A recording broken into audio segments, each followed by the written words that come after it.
Hi welcome to Abi's views. നമ്മുടെ mobile ഫോണിലുള്ള വിവരങ്ങൾ മറ്റാരെങ്കിലും മറ്റെവിടെയെങ്കിലും ഇരുന്നു കൊണ്ട് കാണുന്നുണ്ടോ എന്നുള്ള കാര്യങ്ങളാണ് നമ്മളിവിടെ ചെക്ക് ചെയ്യുന്നത്. അങ്ങനെ ചെക്ക് ചെയ്യാൻ സാധിക്കുമെന്നാണ് പലർക്കും സംശയം. അങ്ങനെ നമ്മുടെ ഫോണിലെ കാര്യങ്ങളെല്ലാം മറ്റുള്ളവർക്ക് കിട്ടാനുള്ള സാധ്യതയുണ്ട്. അവർ മറ്റേതെങ്കിലും ഡിവൈസിൽ മറ്റേതെങ്കിലും മൊബൈലിലോ അല്ലെങ്കിൽ അവരുടെ കമ്പ്യൂട്ടറിലോ ഇരുന്നു കൊണ്ട് നമ്മുടെ ഫോണിലുള്ള കാര്യങ്ങൾ അവർ ചോർത്താനുള്ള സാധ്യതയുണ്ട്. അതെങ്ങനെയാണ് അറിയാന്നുള്ളത് ഞാൻ ഈ വീഡിയോയിൽ കാണിക്കുന്നത്. അതിന് മുൻപ് എൻ്റെ ചാനൽ സബ്സ്ക്രൈബ് ചെയ്ത് കാണുന്നവരാണെങ്കിൽ സബ്സ്ക്രൈബ് ബട്ടൺ തൊട്ട് ലൈക്ക് ബട്ടൺ പിന്നെ എല്ലാ ഫ്രണ്ട്സിലേക്കും ഈ ഒരു ഇൻഫർമേഷൻ ഷെയർ ചെയ്ത് കൊടുക്കാൻ മറന്നു പോകുക. മൊബൈൽ ഓപ്പൺ ചെയ്ത് കഴിഞ്ഞാൽ നമുക്ക് കാണാവുന്നതാണ് ഗൂഗിൾ അക്കൗണ്ട് കാണാം, അതുപോലെ തന്നെ ജിമെയിൽ അക്കൗണ്ട്, അതുപോലെ തന്നെ ബാങ്കിങ് ആപ്ലിക്കേഷൻസ്. അതൊക്കെ നമ്മൾ ഗൂഗിൾ വെച്ചിട്ടാണ് നമ്മൾ ലോഗിൻ ചെയ്യുന്നത്, അല്ലെങ്കിൽ ജിമെയിൽ ഐ ഡി വെച്ചിട്ടൊക്കെ നമ്മൾ ലോഗിൻ ചെയ്യുന്നുണ്ട്, നമ്മളെ ഇമെയിൽ ഐ ഡി കൊടുക്കുന്നുണ്ട്. ഇതെല്ലാം മറ്റാരെങ്കിലും എവിടെയെങ്കിലും ഇരുന്ന് കാണുന്നുണ്ടോ എന്നുള്ള അറിയാനുള്ളൊരു ഓപ്ഷൻ നമ്മുടെ ഫോണിൽ തന്നെ ഉണ്ട്. അതിനായി നമ്മൾ ചെയ്യേണ്ടത് സെറ്റിംഗ്സ് ഒന്ന് ഓപ്പൺ ചെയ്യാം. സെറ്റിംഗ്സ് ഓപ്പൺ ചെയ്തിട്ട് സ്ക്രോൾ ഡൗൺ ചെയ്ത് താഴേക്ക് വന്നു കഴിഞ്ഞാൽ വളരെ കൃത്യമായിട്ട് മനസ്സിലാക്കുക. ഏറ്റവും താഴേക്ക് വന്നു കഴിഞ്ഞാൽ ഗൂഗിൾ എന്ന് പറയുന്ന ഓപ്ഷൻ കാണും. ആ ഗൂഗിൾ ഓപ്പൺ ചെയ്ത് കഴിഞ്ഞാൽ നമുക്ക് കാണാൻ സാധിക്കും മറ്റാരെങ്കിലും എവിടെയെങ്കിലും ഇരുന്നിട്ട് നമ്മുടെ ഫോണിലുള്ള കാര്യങ്ങളെല്ലാം അവർ ആക്സസ് ചെയ്യുന്നുണ്ടോ എന്നുള്ളത്. അപ്പോൾ നമുക്ക് ഏറ്റവും ടോപ്പിലായിട്ട് നമ്മൾ ഇമെയിൽ ഐ ഡി കാണാം. അതിൻ്റെ താഴെയായിട്ട് മാനേജ് യുവർ ഗൂഗിൾ അക്കൗണ്ട് എന്ന് പറയുന്ന ഓപ്ഷൻ കാണാം. അവിടെ നമ്മൾ ഇമെയിൽ ഐ ഡി ഇവിടെ കാണിക്കുന്നുണ്ട്. ഇവിടെ നമുക്ക് സ്ക്രോൾ ഡൗൺ ചെയ്ത് കഴിഞ്ഞാൽ പേഴ്സണൽ ഇൻഫോ, ഡാറ്റ ആൻഡ് പ്രൈവസിൻ്റെ തൊട്ടടുത്തായിട്ട് സെക്യൂരിറ്റി എന്ന് പറയുന്ന ഓപ്ഷൻ കാണും. സെക്യൂരിറ്റി, ആ സെക്യൂരിറ്റിയിൽ ഒന്ന് ക്ലിക്ക് ചെയ്യാം.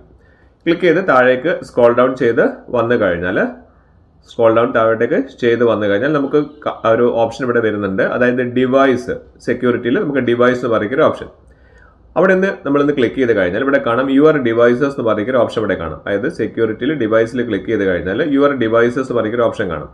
ഇവിടെ നമ്മൾ ഏതെല്ലാം ഡിവൈസ് വെച്ചിട്ടാണ് നമുക്കിവിടെ ലോഗിൻ ചെയ്തിരിക്കുന്നത്, ആ കണക്റ്റഡ് ആയിരിക്കുന്നത് എന്നുള്ളത് നമുക്ക് ഇവിടെ കാണാൻ സാധിക്കും. ഇവിടെ നമുക്ക് താഴേക്ക് സ്ക്രോൾ ഡൗൺ ചെയ്ത് കഴിഞ്ഞാൽ ഇവിടെ കാണിക്കുന്നുണ്ട് ഓപ്പോ എന്നുള്ളൊരു ഫോൺ നമുക്ക് ഇതായിട്ട് കണക്റ്റഡ് ആണെന്ന് കാണിക്കുന്നുണ്ട്. അതിന് താഴേക്ക് വന്നു കഴിഞ്ഞാൽ 7 സെഷൻസ് ഓൺ വിൻഡോസ്, കമ്പ്യൂട്ടർ വഴി ഇതിലേക്ക് കണക്റ്റ് ആണെന്ന് കാണിക്കുന്നുണ്ട്. പക്ഷെ ഞാൻ കമ്പ്യൂട്ടർ ആയിട്ട് ഇതിലേക്ക് കണക്റ്റ് ആയിട്ടില്ല എന്ന് വിചാരിക്കുക. അതിന് താഴെയായിട്ട് നമുക്ക് ഇവിടെ കാണാം ഐഫോൺ ആയിട്ട് കണക്റ്റ് ആയിട്ടുള്ള ഒരു ഓപ്ഷൻ ഇവിടെ കാണിക്കുന്നുണ്ട്. അപ്പം ഇതൊക്കെ നമുക്ക് സസ്പീഷ്യസ് ആയിട്ടുള്ള, അതായത് നമുക്ക് സംശയകരമായിട്ടുള്ള കാര്യങ്ങളാണ്. ഇതിലൊന്നും നമ്മൾ ലോഗിൻ ചെയ്തിട്ടില്ല എങ്കിൽ നമ്മൾ ആ കാണുന്ന ഏരോ മാർക്കിലൊന്ന് ക്ലിക്ക് ചെയ്യാം. ക്ലിക്ക് ചെയ്ത് കഴിഞ്ഞാൽ നമുക്ക് നോക്കാം ഈ ഒരു ഫോൺ നമ്മൾ കണക്ട് ചെയ്തിട്ടില്ല എന്ന് തോന്നുകയാണെങ്കിൽ ഇവിടെ സൈൻ ഔട്ട് എന്ന് പറയുന്ന ഓപ്ഷൻ കൊടുത്തിട്ട് നമ്മൾ അതൊന്ന് ലോഗ് ഔട്ട് ചെയ്തേക്കുക, സൈൻ ഔട്ട് ചെയ്ത് ഇറങ്ങിക്കാളുക. കാരണം മറ്റാരോ നമ്മുടെ ഫോണ് ഹാക്ക് ചെയ്യുന്നുണ്ട് എന്നുള്ളത് നമുക്ക് ഇതൊന്ന് മനസ്സിലാക്കാൻ സാധിക്കും.